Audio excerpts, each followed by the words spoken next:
ধর্ষণগুলো হচ্ছে মাগুরায় হয়েছে, বরগুনায় হয়েছে, দেশের অন্যান্য জায়গায় হয়েছে। আপনারা সকলেই জানেন মাগুরার শিশু কিভাবে ধর্ষণের শিকার হয়ে মৃত্যু বরণ করলো। একইভাবে আমরা বরগুনাতেও দেখেছি যে একজন হিন্দু সম্প্রদায়ের একটি মেয়ে তার ধর্ষণের শিকার তো সে হয়েইছে, ওটার বিচার চাইতে গিয়ে তার বাবাও অভিযোগ করা হচ্ছে যে তাকে মেরে ফেলা হয়েছে নির্মমভাবে।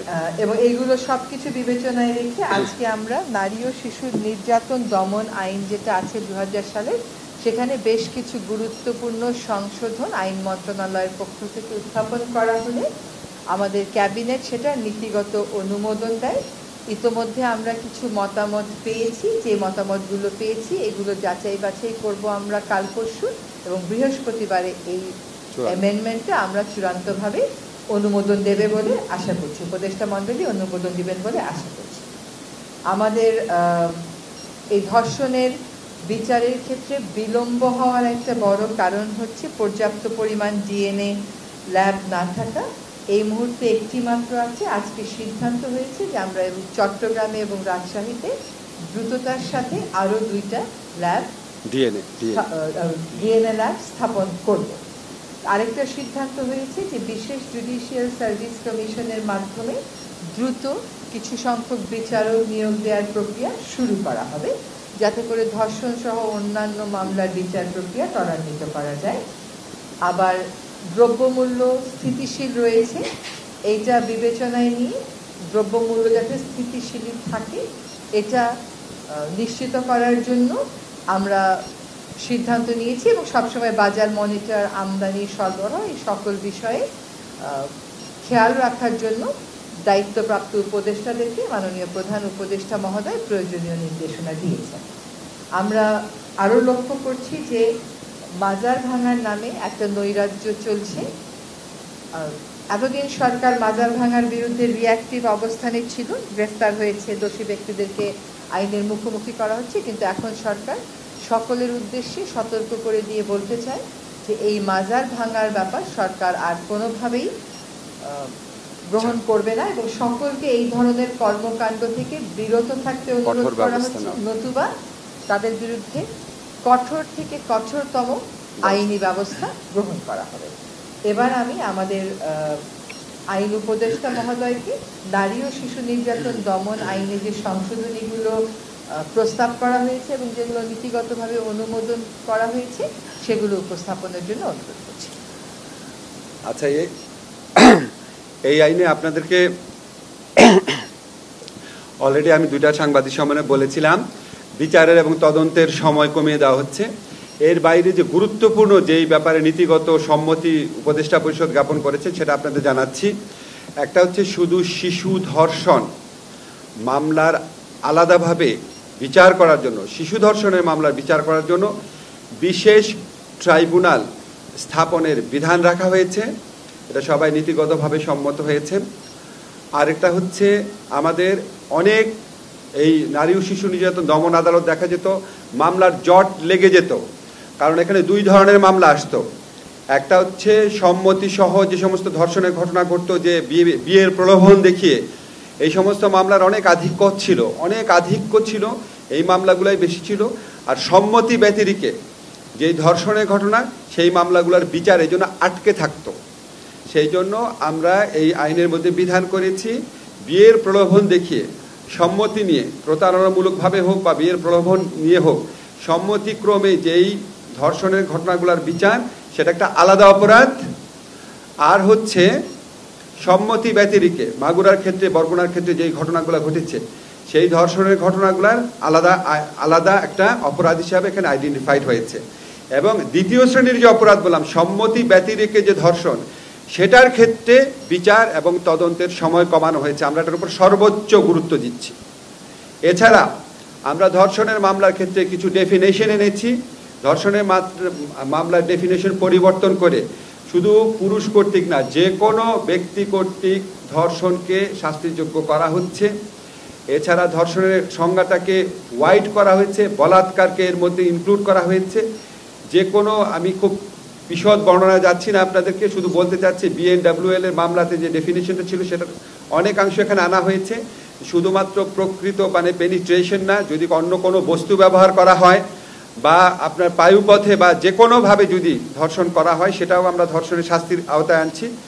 এটা আপনারা মানে যে কোনো ফর্মে যদি ধর্ষণ হয় এটা আমরা ওয়াইড করে দিচ্ছি। আর থার্ড যে অত্যন্ত গুরুত্বপূর্ণ পরিবর্তন আনা হচ্ছে সেটা হচ্ছে ডিএনএ রিপোর্ট পাওয়ার অপেক্ষায় অনেক মামলা বছরের পর বছর ঝুলে থাকতো। তো আমরা এই আইনে বিধান করেছি ডিএনএর রিপোর্ট ছাড়াই আদালত যদি মনে করে মেডিকেল সার্টিফিকেট এবং পারিপার্শ্বিক সাক্ষ্যের ভিত্তিতে বিচার সম্ভব, তাহলে আদালত ডিএনএ সার্টিফিকেট ছাড়াই মামলা দ্রুত বিচার করার জন্য মেডিকেল সার্টিফিকেট এবং পারিপার্শ্বিক সাক্ষ্যের ভিত্তিতে বিচার করবে। এছাড়া আমরা ভিকটিমদের প্রোটেকশনের জন্য বিভিন্ন ধরনের ব্যবস্থা করেছি, ওনাদেরকে ক্ষতিপূরণ দান করার ব্যবস্থা করেছি এবং ধর্ষণকালে বা ধর্ষণের উদ্দেশ্যে ধর্ষণ করতে যদি ব্যর্থ হয়, ধর্ষণকালে বা ধর্ষণ করার উদ্দেশ্যে যদি কোনো রকম জখম করা হয়, গুরুতর জখম বা সাধারণ জখম, সেটাকেও আমরা কঠোর শাস্তির ব্যবস্থা করেছি। আপনারা বৃহস্পতিবার দিন এটা চূড়ান্ত অনুমোদন হয়ে যাবে আমরা আশা করছি। এরপর আপনারা খুব দ্রুত গেজেট নোটিফিকেশন হয়ে যাবে, এটা আপনারা খুব দ্রুত আপনারা কপি পেয়ে যাবেন। তবে আপনাদেরকে একটা জিনিস ক্ল্যারিফাই করি, এই আইনের পাশের সাথে মাগুরায় আসিয়া হত্যা এবং ধর্ষণ মামলার বিচারের সম্পর্ক নাই। ওই বিচার এগিয়ে চলেছে নিজস্ব গতিতে এবং আমরা মনে করি খুবই দ্রুততার সাথে এই মামলার বিচার হবে। এই মামলার তদন্ত কার্য সমাপ্তির পথে, ডিএনএ রিপোর্ট পাওয়া যাবে 2-3 দিনের মধ্যে, তদন্ত কার্য সমাপ্তির পথে। আমরা আশা করছি আগামী কয়েকদিনের মধ্যেই এই মামলার বিচার শুরু হয়ে যাবে এবং খুব দ্রুত নিষ্পত্তি হয়ে যাবে, যেহেতু অকাট্য অনেক প্রমাণ রয়েছে। আপনাদের যদি অন্য কোনো বিষয়ে প্রশ্ন থাকে, জাস্ট 2-3টা প্রশ্ন করবেন, রোজা আছে, আমাদের যে কেউ বলবেন, আমরা উত্তর দেওয়ার চেষ্টা করব। বাংলাদেশের শিশু আইনে শিশুর যে সংজ্ঞা, সেটাই শিশুর সংজ্ঞা 16 বছর।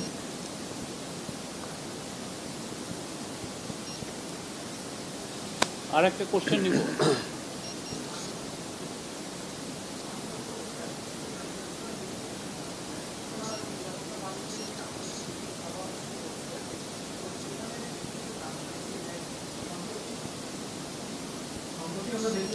সোশ্যাল মিডিয়াগুলোতে দেশের ভিতর এবং দেশের বাইরে থেকে বিভিন্ন ধরনের হামলা এবং উস্কানি দেওয়া হচ্ছে, সেই বিষয়গুলো নিয়ে আপনারা কোনোভাবে আলোচনা করেছেন কিনা?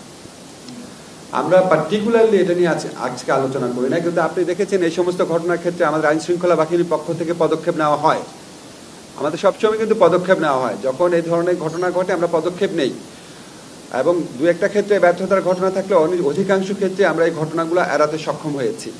আজকে সার্বিকভাবে আইন শৃঙ্খলা পরিস্থিতি রক্ষার বিষয় নিয়ে আলোচনা করা হয়েছে। এখানে আমাদের প্রধান উপদেষ্টা বক্তব্য দিয়েছেন, আমাদের পরিবেশ উপদেষ্টা রেজওয়ানা হাসান বক্তব্য দিয়েছেন, আমরা বক্তব্য দিয়েছি। আমরা একটা কথাই বলেছি, দেশের এই সংকটময় পরিস্থিতিতে আমাদেরকে আরও বেশি দায়িত্বশীল হয়ে, উদ্যোগী হয়ে সবাই মিলে সমন্বিতভাবে কাজ করতে হবে, এটাই মূলত বক্তব্য ছিল। আপনার যদি আর প্রশ্ন না থাকে আজকে শেষ করে দিই। জি জি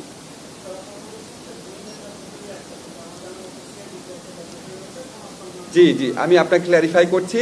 ডিএনএ ল্যাব 3টা আছে, কিন্তু পরিপূর্ণ 100% ডিএনএ ল্যাব, কিছুটা আছে ডিএনএ স্ক্রিনিং করে শুধু, আর সম্পূর্ণ ফুল ফ্লেজের ডিএনএ যে ল্যাব যেটা বলে সেটা শুধুমাত্র সিআইডিতে আছে। বাকি যেটা আছে ওটা এদের শুধুমাত্র ডিএনএ স্ক্রিনিং হয় অথবা অকেজো হয়ে পড়ে আছে, যেমন মেডিকেলেরটা, ঢাকা মেডিকেল কলেজেরটা। শুরু করেছিল, এটা কাজ করছে না ভাই, ওখানকার যে হেড ছিল ওনার সাথে আমরা কনসাল্ট করেছি, উনি বলেছে। আপনার প্রশ্ন থাকলে করেন, আমি শেষ করে দিব। আমার মনে হয় শেষ।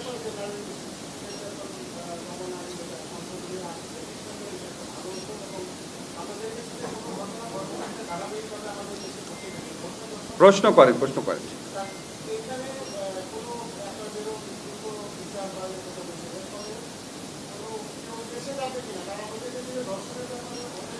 ও আচ্ছা, ফাইন। আপনি যখন প্রশ্ন করেছেন, আপনাকে একটা কথা বলি, মিথ্যা মামলার ক্ষেত্রেও এখানে একটা কঠোর বিধান আছে। আগে বিধান ছিল যে মিথ্যা মামলায় যারা ভিকটিম তাদেরকে অভিযোগটা জানাতে হতো। আমাদের আইনে বিধান করা হয়েছে, বিচার সম্পন্ন হওয়ার পর কোনো বিচারকের যদি মনে হয় উদ্দেশ্য প্রণোদিতভাবে মিথ্যা মামলা দেওয়া হয়েছে, তাহলে উনি স্বতঃপ্রণোদিতভাবে ব্যবস্থা গ্রহণ করতে পারবেন। অ্যাবিউজ হতে পারে, হলে আমরা লক্ষ্য রাখবো, দরকার হলে পরে আবার আইনের পরিবর্তন হবে। আপনারা সবাই ভালো থাকবেন, সবাইকে আমাদের তিনজনের পক্ষ থেকে ধন্যবাদ।